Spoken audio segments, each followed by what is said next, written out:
Hey guys, welcome back with another video with Linksi, and today I am going to take what the poll suggested. Post, of course, actually need to reduce the sound a bit here. Post siege discussions which came out yesterday. Um, Skaven, why Skaven are so awesome, why so many people love, and why so many people hate them. Let's get straight into it. So, first things first, welcome to the channel for those who are new. I've been getting quite a lot of new viewers, and this is just a series that I'm doing, a mini-series where I just take points in Total War Warhammer, and, okay, Total War Warhammer, sorry, just sound for a second not completely for me there. And just talk about issues, problems, discussions, famous Reddit discussions, whatever. Today I'm picking up on not a hot topic. It's quite actually a low end discussion that happens, but quite a lot of people are galvanized about Skaven, and for a number of reasons. The Skaven are the Skaven. They're unique. They're special. They are so completely different from what we are used to in any Total War game. In most games, actually, they're a fantasy. Rat people with nuclear technology, which they call warpstone technology. They have rattling guns, they have sniper rifles, they have super strong catapults with plague. They have so much mechanics and so much love. And the best thing about them, in my opinion, is you can play them however you want.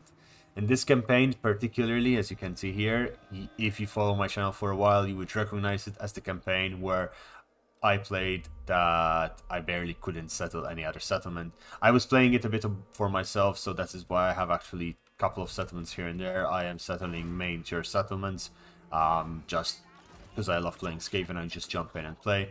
As you can see, I have ridiculously bad income, but still maintaining a treasury up at a very decent level with 150,000 in the bank.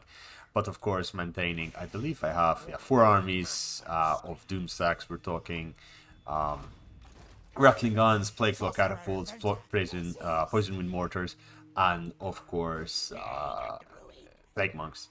So quite strong armies, and of course Ikit Claw's army is on point.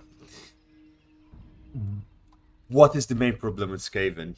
They have so much love that people actually found it irritating that their favorite faction or their favorite mechanisms were not worked on or worked on. Namely, there is the meme saying that every DLC from here on onwards will always be Skaven. Always has been and always should be.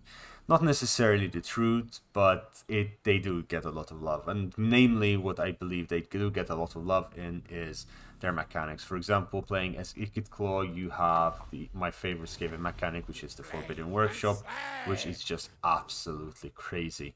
You have nuclear missiles, you have upgrades for your units, and different types of units as well. So much new content for the Skaven, it's just absolutely insane. If you play with Clan Molder, you have the mutations, the mutation laboratory. If you play with Skrulk, you have his own faction mechanic. With Clan Ashen, you have the assassinations, yada yada yada. It's just really rich, and a lot of thought went into each one. And I think this game, because of how wacky Skaven are as a concept, you know, allows a lot more creativity rather than something such as the Empire or Bretonnia, which is pretty much set in stone. The Empire is a interpretation of what the 1700s, 1600s, 1700s Germanic Europe looked, Central Europe, and with maybe even a bit later. And with Britannia, it's like French and English knights, the chivalric age. So it's very limited in scope, and there's only so much you could play with. Whereas Skaven, they're just an open book, they're just pure fantasy. Well, let's jump into a battle and continue our chat there. So, starting battle, it's the main issue that most people find with Skaven is the ability to just deal with every situation in the game. They have a unit that deals with every problem in the campaign. They can solve any situation through sheer power. They have the best garrisons, they have the best units, and they have the best monsters. Their heroes, while not being the best, I believe they do have one of the strongest Lords of Magic in the game, and that in itself is bloody beautiful. They can solve any situation with explosives, more explosives, and more explosives. That said, the main issue that comes in the game is the balance. The game balance is always going to be off whack, and that is, of course, for a number of reasons. Primarily, in my opinion, the biggest reason why the game balance is off whack is due to the variety of the game. It's not necessarily a bad thing, but the reality is that the game itself cannot ever be balanced just because there's sheer volume in it. Another thing is CA does produce the Total War Warhammer franchise, but eventually they are, of course, working with a product that someone else owns, and in this case the game is owned by Games Workshop. Games Workshop have very strict rules that CA has to follow, and this is very clear in the types of units, the lore that they follow, that of course is produced by Games Workshop. This does not say that things are not changing and there haven't been additions and changes put into the game, because there have been quite a lot, and we see this also in the trailer. There's a lot of bigger YouTubers, lore masters, something which I am not, have pointed out at the new models that were introduced for Kislev, and the fact that there is like possibly Balagor being the Balagor from Age of Sigmar, but put into the Warhammer Old World. So all of these things is really, really cool, because it shows the evolution and modularity of the game, the, in a way, mutation of the game into a better product, and that's all we can ask for, right? Things change and change for the best. Now, talking about things changing, I'd like to bring up the difference in opinion when it came to the balancing that happened to Skaven recently. Skaven lost their ability to summon lots of Manus Belows. They have lost their ability to have war bombs, 3 war bombs when walls are built. Now for small settlements you're only going to get 1 war bomb, whereas for large settlements you can still get up to 3, but this is conditional on the level of walls. This is not a big thing, but it does affect the way you play Skaven immensely. And it's not really going to change how you play that much, rather it just makes it harder to play. And that is a problem, because it should still be fun to play, but making it harder doesn't necessarily mean it stays fun, or at the same time it doesn't mean it won't stay fun. It's just, it's irritating. It's an obvious handicap being given, trying to balance the mechanic with, of course, other mechanics. The main loser from the situation is the player, because frankly speaking, the AI won't be suffering that much from this. They still do get insane buffs, especially on Legendary. I always say this. What would be a solution to quote-unquote balance Skaven's immortality? Firstly, I understand that Legend of Total War, and namely, I bring up his name a lot because he's kind of the baseline, but he manages to just break the game in ways that no one else can, simply because of his experience in the game that very few people do have. So people saying, oh, Skaven are broken because they've watched Legend play, like, come on guys. They are strong, they are very strong, they can be very adaptable, but in reality the people make them adaptable. The people playing it is you and me, and it makes a big difference, right? Now, am I saying the cellular instability nerf for Clan Molder was good? Yes, that was a good nerf.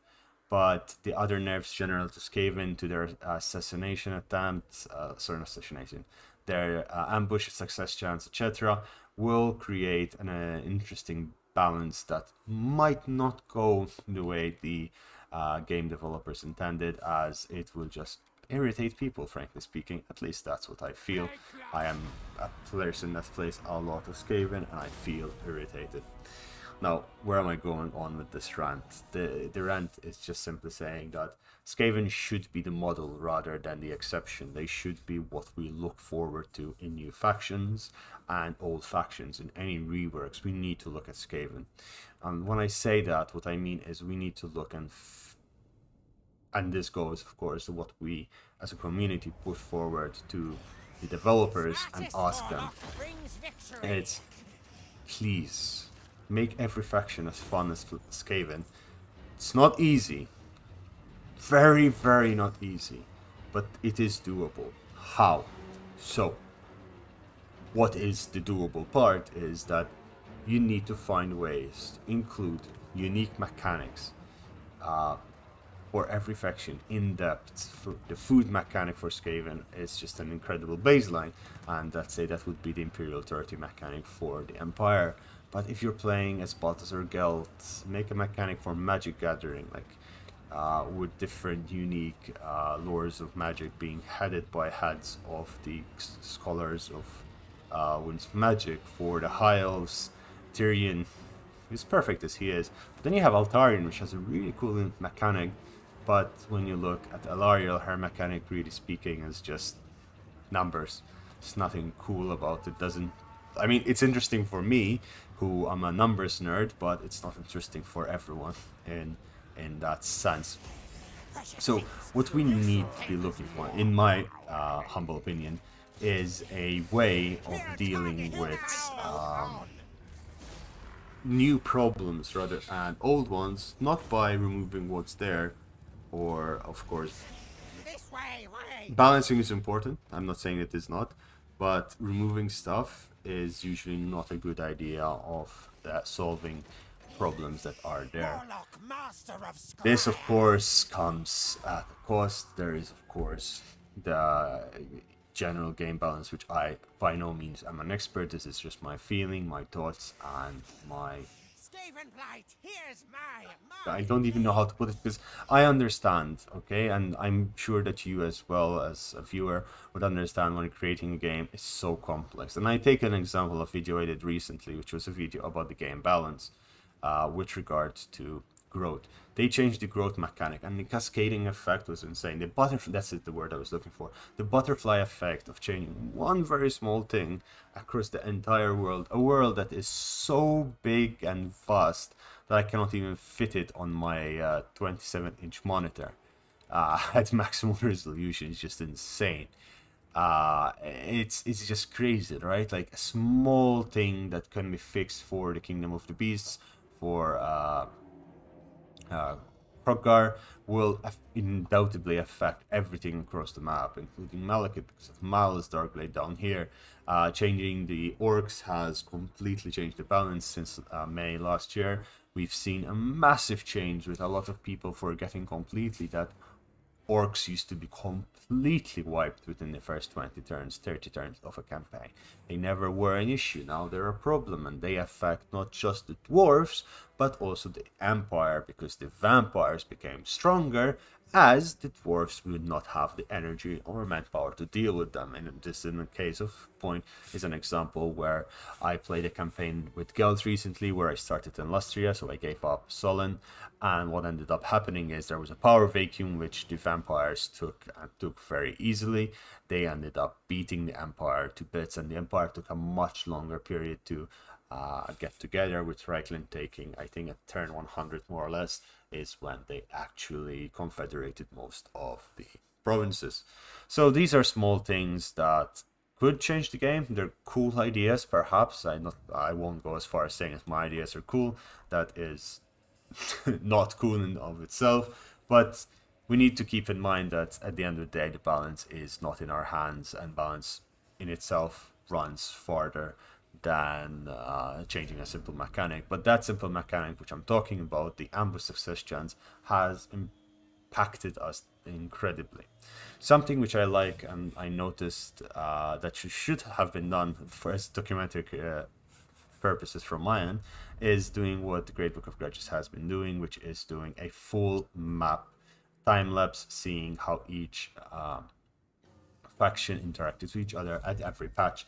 And that would be interesting to do if we can actually backpatch our game and see how that would work. Of course, I'm not sure that is possible, but that is something I'd like to look into. Anyway, ladies and gentlemen, this ended up being a rant on game balance and a bit on Skaven and why Skaven are so awesome and cool. I understand why people hate them, but I think Skaven's an idea more than Skaven themselves exists, as it gives us hope of what this game can be, and this game can be absolutely anything we want it to be. Hope you enjoyed this video, and if you're still here, please press the subscribe button. It helps the channel, and I shall see you tomorrow with more content. Take care and goodbye.